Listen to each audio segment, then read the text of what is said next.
The United Kingdom has imposed sanctions on Belarusian President Alexander Lukashenko and some other senior figures in the country over last month's disputed presidential election.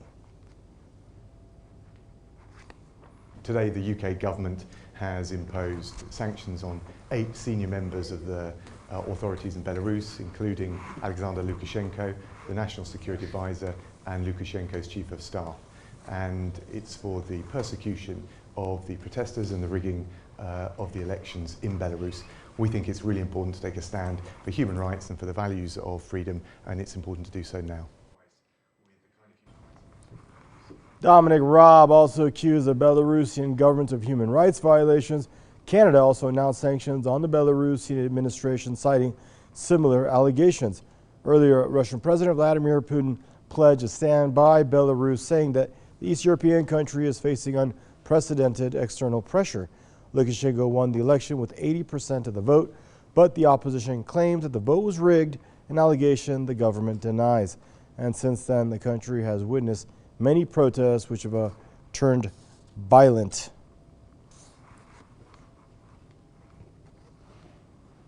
And now joining us for this news review is Marcos Papadopoulos, publisher and editor from Politics First, joining us out of London, and Tony Gosling, investigative journalist, joining us from Bristol. Gentlemen, I'd like to welcome you both to the program. I guess we'll start with you, Tony. Your thoughts on what's going on in Belarus and now the sanctions that have resulted from what's going on in Belarus. Well, I mean, it's almost a comedy speech from Dominic Raab talking about the persecution of protesters just a few days after his government basically sent the riot police in to shut down a protest against the extreme lockdown measures that have been taking place in Britain on Saturday. This is just a few days ago. He doesn't seem to have a very long memory about persecution of protesters on his own front doorstep. And there's also human rights. He's citing that. Now, it's not within people's human rights to close down demonstrations which are against the government. So he's completely hypocritical in talking in this manner about Lukashenko and personally persecuting him after. And what's his crime supposed to be after winning an election with 80% of the vote? Now, it looks to me as if Dominic Raab and the Foreign Office here in Britain are absolutely desperate, because the guy should be there. Lukashenko's been there for many years. He's won the last 6 or so elections. Why shouldn't he win another one? No one should be so surprised about that.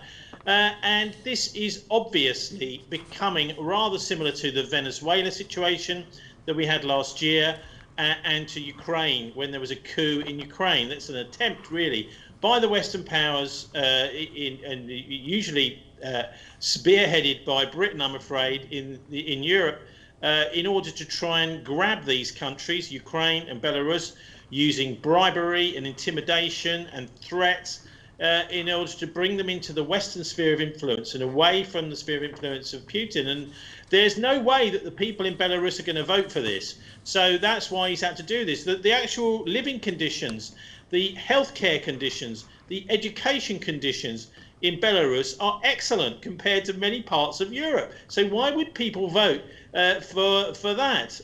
And so that's, I think, really, this is sour grapes from Dominic Raab here in Britain, because he's had a very successful election. And not only that, the Belarus President Alexander Lukashenko, he said that the planet has been swept by psychosis over the COVID-19 vaccine. That's exactly what the protesters in London's Trafalgar Square were saying on Saturday. They believe that too. And also, he was saying, with much more humour than any of the British politicians, drink vodka to poison the virus. These sorts of comments are, I think, exactly the sorts of things that many Belarusians would be saying, many British people are saying, and the British government don't like the way that the Belarusians have won so well. 7 times less than Britain death rate. That is to say, the chance of you dying in Belarus was 7 times less than in the UK of COVID-19. So they've had a very successful no lockdown policy. And by the way, he also blew the whistle, didn't he, Lukashenko? He said that the IMF bribed him with about $1 billion in order to impose a lockdown on his people, and he refused to do that. So those are the sorts of reasons, I think, why Dominic Raab has just got sour grapes, because the Belarusians have shamed much of the rest of the world, and particularly Europe, in their successful dealing with the lockdown, and also with him winning his election again and being aligned to the Russians. They don't like it in the West. Thank you, Tony. And Marcos, I'd like to welcome you to the broadcast here. Mr. Marcos Papadopoulos, your initial thoughts on this?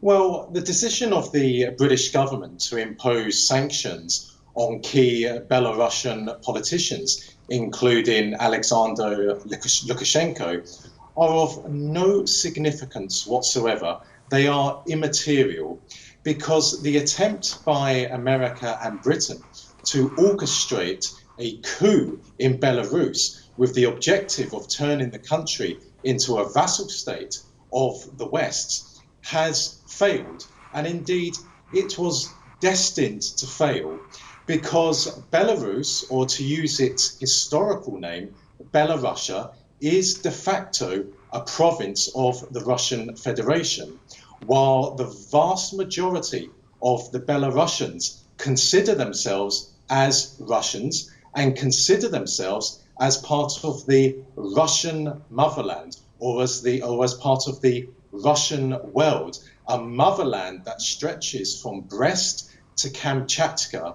So there was never any realistic prospect of a Western coup taking place in Belarus. Indeed, within a very short period of time, the Russian military, in tandem with the Belarusian military, sealed Belarus's borders with Ukraine, Poland, and the Baltic states to prevent infiltrators coming in from the aforementioned countries, while Russian special services, working together with their Belarusian counterparts, identified saboteurs, agent provocateurs in Belarus who were acting on the instructions of London and Washington. Now, the one irony of the attempt by the West to instigate a coup in Belarus is that this has given a much needed impetus to efforts by Moscow and Minsk to reunify Belarusia with Russia, because the union state of Russia and Belarus, which was put together by Lukashenko and Boris Yeltsin in the late 1990s, has stalled in recent years, namely because Lukashenko wants to be president of the union state. In short, he wants to be in the Kremlin.